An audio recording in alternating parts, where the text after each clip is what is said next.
The living room was lit only by the flashing blue of police lights bleeding through the curtains.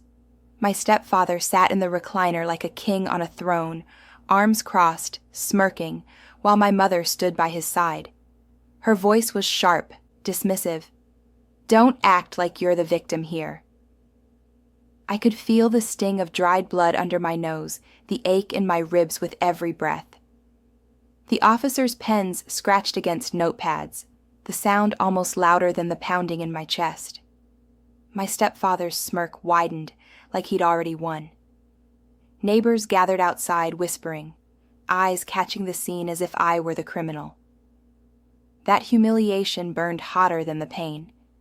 But even in that moment, broken, cornered, betrayed, I held on to one thought like a lifeline.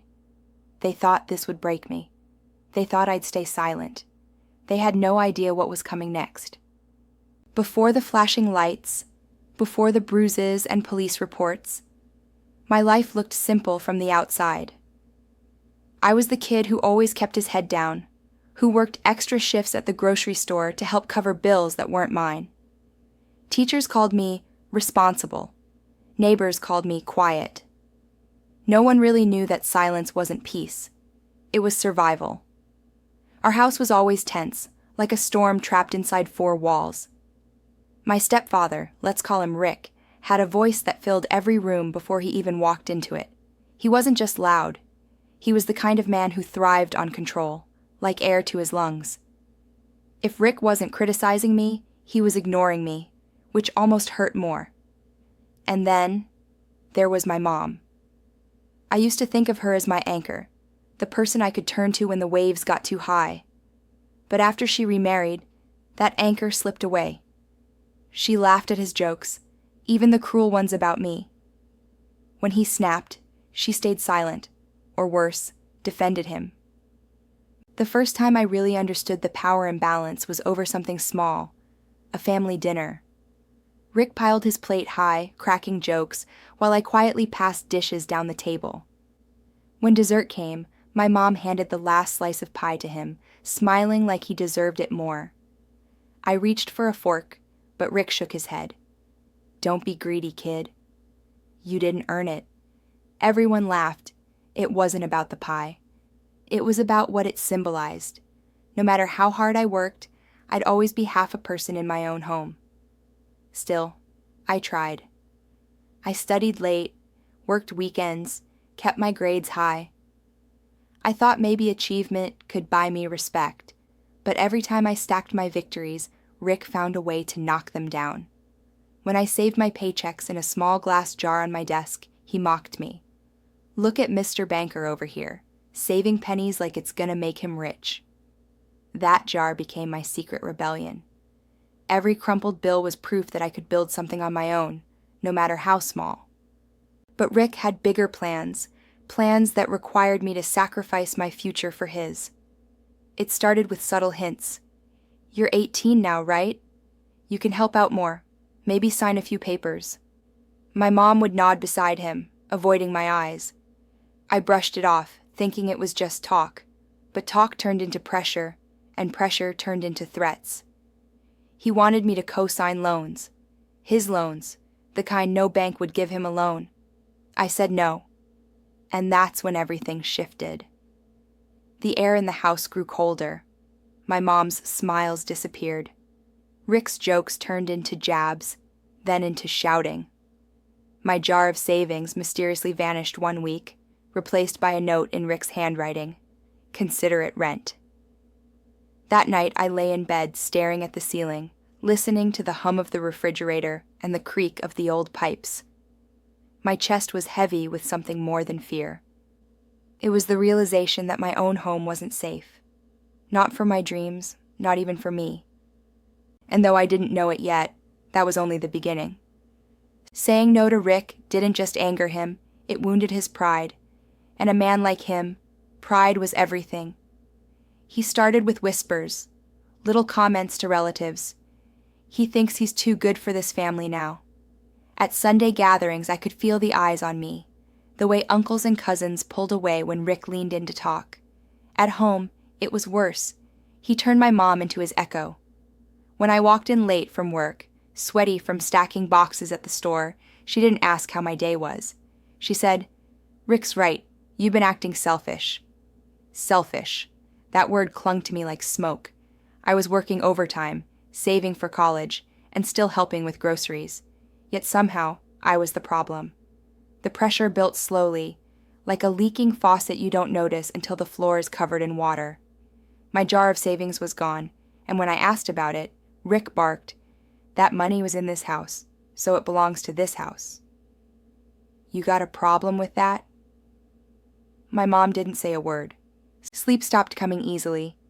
Nights stretched long, filled with the sound of Rick's footsteps pacing down the hall, the slam of cabinet doors, his laugh booming through the walls.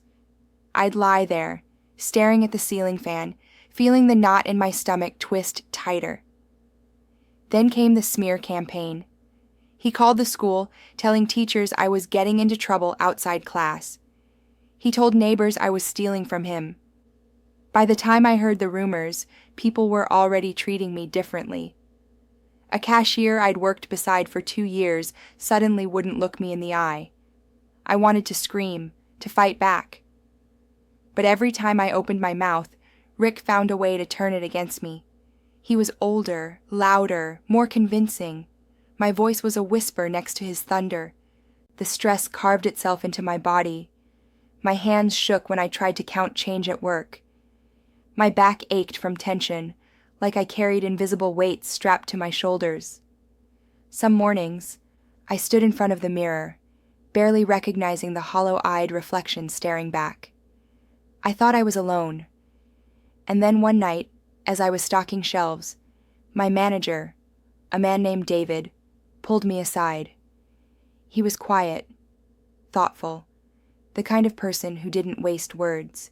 He handed me a bottle of water and said, almost casually, "You look like you're carrying something heavy. You don't have to carry it by yourself." The words hit harder than any of Rick's fists. For the first time in weeks, I felt my chest loosen, just a little.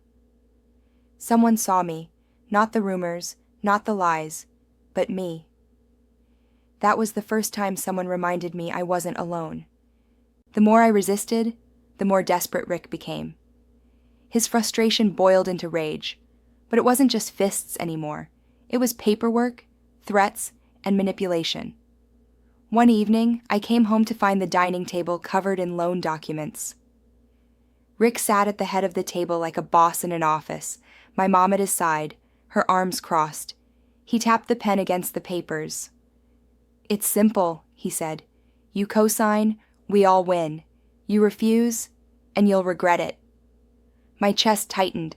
I glanced at my mom, hoping for even a flicker of support, but she looked away, her silence louder than any words. I pushed the papers back toward him. "I'm not signing." The room went ice cold.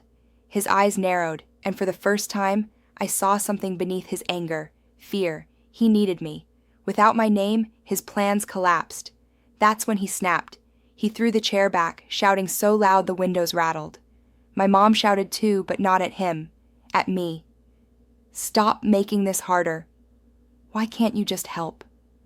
From that night on, Rick escalated. He called the police twice in 1 week, claiming I was out of control. Both times, I stood outside under the flashing lights, my ribs aching from his fists, while he calmly told officers I was the violent one.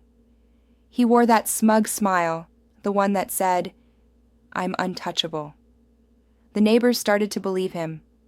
I'd walk down the street and feel curtains shift, whispers trail after me.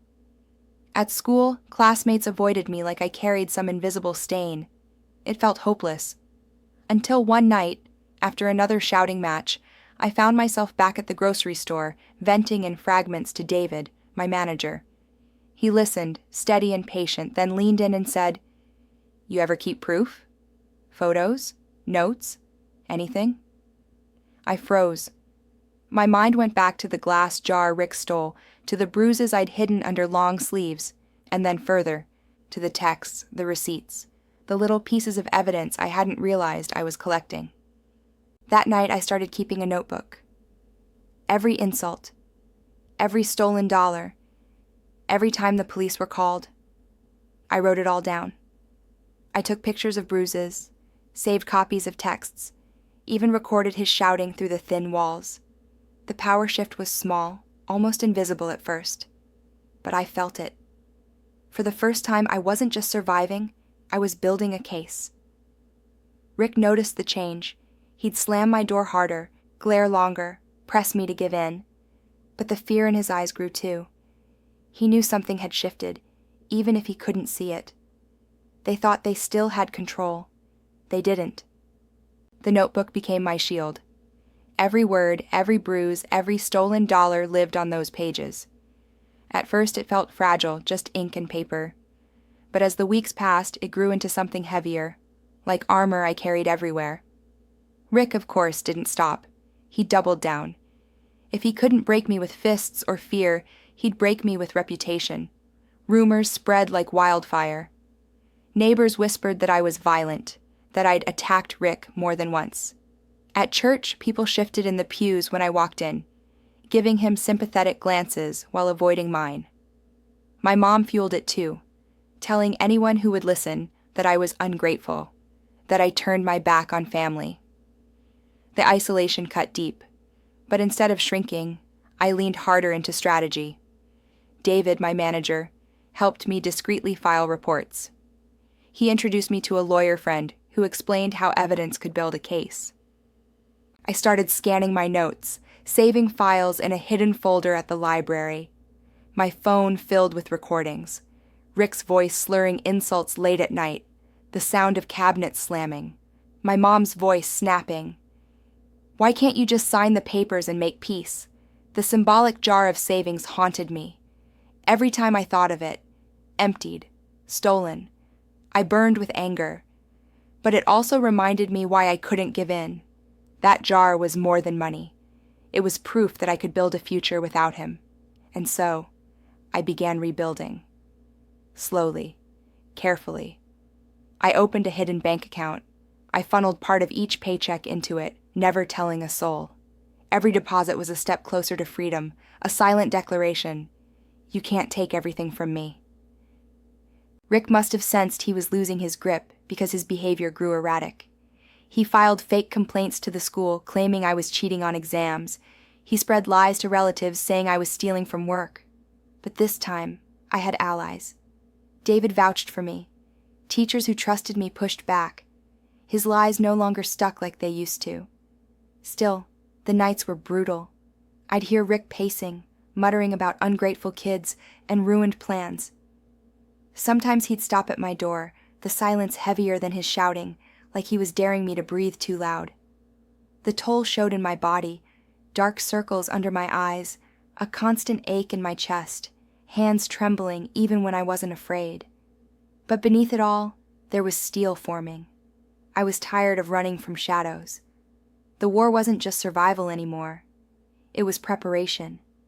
I kept telling myself the day of reckoning was coming, and no one could stop it. It all came to a head one humid evening when Rick called a family meeting. My mom set out chairs in the living room as if this were some formal council instead of another stage for his control. A few relatives were there too, his allies, the ones who always believed his version of events. I sat at the edge of the couch, my notebook hidden inside my backpack. My chest pounded, but this time it wasn't fear, it was anticipation. Rick stood in the center, waving a stack of papers. "This boy has torn this family apart," he declared, his voice dripping with false sorrow. "He refuses to help. He disrespects his mother. He's even been violent toward me." "You all know it's true." Nods rippled through the room. My mom sat beside him, lips pressed tight, eyes averted. For a moment, silence wrapped around me, heavy and suffocating. The kind of silence that begged me to stay quiet, to give in, to let him win again. But I didn't. I stood, unzipped my backpack, and pulled out the notebook. Pages thick with ink, recordings cued on my phone, photographs ready to show. My hands didn't shake this time. "You want to talk about truth?" I said, my voice calm, steady. Let's talk about truth. I laid out everything. Photos of bruises, dated and time-stamped. Recordings of Rick screaming, his voice unmistakable. Text messages from my mom urging me to stop acting like the victim. Even the police reports he thought had gone unnoticed. The room shifted. Eyes widened. Whispers cut through the silence. Rick's face went pale, the smirk wiped clean. His hands, once so steady, trembled as he tried to speak. This is fake. He made this up. But no one looked convinced. For the first time, the spotlight turned on him, not me. The relatives who had nodded moments before now looked uneasy, their eyes darting away from his. My mom fidgeted, caught between loyalty and the undeniable evidence spread across the table. I didn't raise my voice. I didn't need to. Calm authority carried more weight than his rage ever could. You've spent years trying to make me small, I said, locking eyes with him. But here's the truth. I don't need your approval. I don't need your loans, and I won't carry the blame for your failures. The silence was deafening. Rick's shoulders slumped, his mouth opening and closing without words. My mom's eyes finally met mine, wide, shaken, almost pleading. I took a deep breath, closing the notebook with finality. I don't want apologies, I said. I want change. And for the first time, Rick had no response. After that night, nothing was the same. Rick tried to recover, tried to spin the narrative, but the room had already seen the cracks. Once people see the truth, it's hard to unsee. Relatives who used to nod along with him now avoided his calls. Neighbors who once believed his rumors started greeting me with cautious sympathy. The silence that used to shield him had shattered. For the first time, my mom couldn't cover for him. She sat in the kitchen for hours afterward, staring at the evidence I'd laid out, her hands trembling against her coffee mug. I wanted her to apologize, to admit she'd been wrong. She never did. But her silence spoke louder than words. The mask she wore for years was gone, and she couldn't pretend anymore. Rick lost his grip. His credit crumbled without my signature, and with it, his plans. He raged at first, slamming doors, shouting empty threats, but each outburst made him smaller, powerless. Eventually, even he realized it. I moved out not long after. I packed my clothes, my books, and the few belongings he hadn't stolen. This time, I carried something more important than possessions: proof, dignity, and a future I'd fought for. The jar of savings never came back. But, in a way, it didn't need to. I opened my hidden bank account, deposited my first real paycheck, and bought a new jar. Clear glass, smooth and unbroken. I dropped in a single crisp bill. Not because I needed the money in there, but because it symbolized something Rick could never touch again. Life on my own wasn't perfect. Rent was tight, work was exhausting, and some nights the echoes of his voice haunted me. But each day I felt lighter. Each choice I made was mine alone. No fists, no lies, no manipulation. Just freedom. David checked in on me often, reminding me that not everyone turned away. I built new friendships, small but real, with people who saw me as more than the villain Rick had painted. Slowly, the world expanded beyond survival. And the best part? I could finally breathe without fear of footsteps outside my door. Looking back, the contrast is almost cinematic. I remember the opening scene, police lights flashing, Rick smirking, my mom's voice cutting me down. Now the scene had changed. No police, no bruises, no smirks. Just me, standing in my own space, holding that jar with a quiet kind of pride. This wasn't the end. It was the beginning. Maybe you've been there too, facing favoritism, betrayal, or the abuse of power from someone who thought they owned you. Maybe you've been told to stop acting like the victim when all you wanted was respect. If so, I want you to know this. You're not alone, and you're not powerless. Your worth isn't measured by their approval or by the lies they spread. It's measured by the strength it takes to stand up, to protect yourself, and to claim your own future. So tell me, have you faced someone like Rick? How did you rise above it? Share your story in the comments, because worth isn't something they give you. It's something you claim for yourself.